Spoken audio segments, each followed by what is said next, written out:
کیا آپ جانتے ہیں کہ عربی میں ان پڑھ اور ماں کے الفاظ دراصل ایک دوسرے سے گہرے طور پر جڑے ہوئے ہیں؟ یہ ان بہت سی وجوہات میں سے ایک ہے کہ عربی کیوں ایک اتنی منطقی زبان ہے، شاید سب سے زیادہ منطقی زبان، کیونکہ جس طرح ایک لفظ میں معنی بنتے ہیں اس کے پیچھے تقریباً ہمیشہ کوئی منطقی وجہ یا کوئی کہانی ہوتی ہے، جیسے ان پڑھ اور ماں۔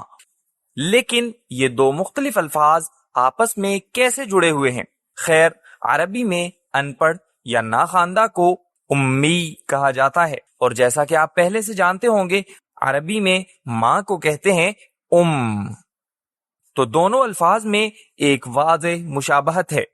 لیکن ان کا تعلق کیا ہے؟ دراصل امی کا لفظی مطلب ہے ماں کی طرف منسوب، یا دوسرے لفظوں میں اسی حالت میں ہونا جس میں انسان پیدا ہوا تھا۔ لہذا کسی کو ان پڑھ یا ناخواندہ کہنا اس حقیقت کی طرف اشارہ کرتا ہے کہ وہ ویسا ہی ہے جیسا کہ وہ اپنی ماں کے بطن سے پیدا ہونے والے دن تھا، یعنی اس نے ابھی تک کچھ نہیں سیکھا۔ اور یہ یقیناً واحد لفظ نہیں ہے، ایسے بہت سے دوسرے الفاظ بھی ہیں۔ لفظ جنہ، جس کا مطلب جنت ہے، ایک اور خوبصورت مثال ہے۔ اس کا بنیادی مادہ ہے جنہ، اور اس کا لفظی مطلب ہے ڈھانپنا یا چھپانا۔ چنانچہ جنت کو عربی میں جنہ اس لیے کہا جاتا ہے کیونکہ وہ اس دنیا میں ہماری نظروں سے اوجھل اور چھپی ہوئی ہے، بالکل ویسے ہی جیسے جن وہ مخلوق ہے جسے ہم دیکھ نہیں سکتے، اور یہ بھی اسی مادے سے نکلا ہے۔ اسی طرح پاگل پن کے لیے عربی لفظ جنون میں بھی یہی مادہ استعمال ہوا ہے، جو اس حالت کی نشاندہی کرتا ہے جب عقل ڈھک جاتی ہے یا چھپ جاتی ہے۔ تو ایک ہی مادے سے آپ کو بہت سے ایسے الفاظ ملیں گے جو کسی نہ کسی طرح اس مادے کے بنیادی معنی میں شریک ہوتے ہیں، اور حیرت انگیز طور پر قرآن کریم بھی الفاظ کے استعمال میں اسی طرز کی پیروی کرتا ہے۔ ایک لفظ ہے المفلحون، جو قرآن کریم میں ان لوگوں کے لیے بہت زیادہ استعمال ہوا ہے جنہوں نے کامیابی حاصل کی یا جو جنت میں داخل ہوں گے۔ لیکن اس لفظ پر گہری نظر ڈالنے سے آپ کو جلد ہی احساس ہو جائے گا کہ یہ کہاں سے آیا ہے۔ اس کا بنیادی مادہ ہے فلاح، جس کے معنی ہے کاشتکاری کرنا، جمع کرنا، بیج بونا اور فصل کاٹنا، اور اس طرح المفلحون کا لفظ کسی کی کوشش میں کامیابی کے حوالے سے استعمال کیا گیا، گویا ان لوگوں کی طرف اشارہ ہو جو اس زندگی میں نیک اعمال کے بیج بوتے ہیں اور اگلی زندگی میں ان کا اجر سمیٹتے ہیں۔ ایک اور لفظ ہے المنافقون، یعنی منافقین۔ کیا آپ اندازہ لگا سکتے ہیں کہ یہ کہاں سے نکلا ہے؟ خیر، اس کا مادہ ہے نفقہ، جس کا لفظی مطلب ہے زمین میں سرنگ یا راستہ۔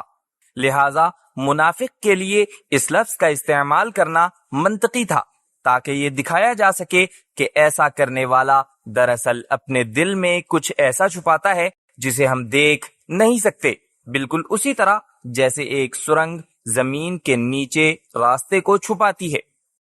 ایک اور مثال لفظ ہے الفاسقون، جس کا مطلب ہے گناہگار۔ یہ فسقہ سے نکلا ہے، جس کا لفظی مطلب ہے راستے سے ہٹ جانا یا مڑ جانا، جو اس بات کی نشاندہی کرتا ہے کہ گناہگار وہ شخص ہے جو سیدھے راستے سے ہٹ جاتا ہے۔ اور چونکہ ہم اسی موضوع پر ہیں، آئیے الکافرون یا کافروں کی بات کرتے ہیں، جو اپنی اصل کفارہ سے نکلا ہے، جس کے معنی ہے ڈھانپنا۔ یہ اس بات کی طرف اشارہ ہے کہ کافر سچائی کو ڈھانپ لیتا ہے اور اپنے دل کو اس سے بند کر دیتا ہے، یہاں تک کہ لفظ التلاوہ، جس کا مطلب قرآن کریم کی تلاوت ہے، کیا آپ جانتے ہیں کہ یہ کہاں سے آیا ہے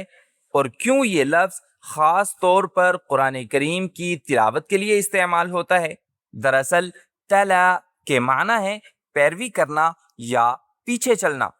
اور یہی وہ طریقہ تھا جس سے نبی کریم صلی اللہ علیہ وسلم نے جبریل علیہ السلام سے جو کچھ سنا تھا اسے دہرا کر قرآن کریم سیکھا،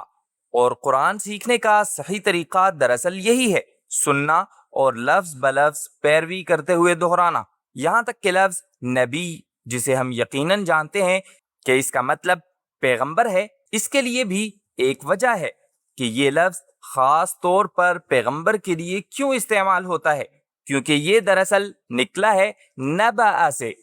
جس کے معنی ہے بلند ہونا یا ابھرنا، اور اس طرح النبوہ جو نبوت کی طرف اشارہ کرتی ہے، لفظی معنی میں زمین پر ایک بلند مقام یا اونچی جگہ کو کہتے ہیں، اور اس طرح کسی پیغمبر کے لیے نبی کا لفظ حیران کن نہیں ہے،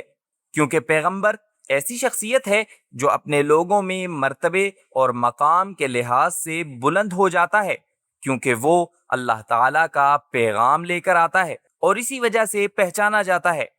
لہٰذا ایک پیغمبر اللہ تعالیٰ کے پیغام کو لے جانے کے انتخاب کی وجہ سے اپنے لوگوں سے بلند مقام پر کھڑا ہوتا ہے، اور میں ایسی مثالوں پر بات جاری رکھ سکتا ہوں جن سے الفاظ کی اصل کی وضاحت ہوتی ہے اور انہیں سیکھنا بہت آسان ہو جاتا ہے۔ اس لیے اگر آپ کو الفاظ یاد کرنے میں مشکل ہو رہی ہے، خاص طور پر قرآنی عربی سیکھتے وقت، تو لفظ کی اصل، اس کے لفظی معنی اور اس کے موجودہ مفہوم تک پہنچنے کے سفر پر تھوڑی تحقیق کرنے کے لیے وقت نکالنا آپ کو لفظ یاد رکھنے میں بہت مدد دے سکتا ہے اور زبان کے ساتھ ایک بہترین تعلق پیدا کرتا ہے۔ اب کیا آپ کسی دوسری زبان کے بارے میں سوچ سکتے ہیں جو اتنی منطقی ہو؟ میں کمنٹس میں آپ کے جوابات کا بے صبری سے انتظار کروں گا۔ دیکھنے کا شکریہ۔ اگر آپ عربی میں قرآن سیکھنا چاہتے ہیں یا قرآن کریم کی تجوید کو صحیح طرح سے سیکھنا چاہتے ہیں تو لنکس ڈسکرپشن میں موجود ہیں۔ امید ہے کہ آپ نے آج کچھ نیا سیکھا ہوگا۔ اگر سیکھا ہے تو ویڈیو کو لائک اور شیئر کریں تاکہ دوسرے لوگ بھی فائدہ اٹھا سکیں، اور اگر آپ مزید ایسی ویڈیوز دیکھنا چاہتے ہیں تو ہمارے چینل کو سبسکرائب کریں، اور انشاءاللہ ملاقات ہوگی اگلی ویڈیو میں۔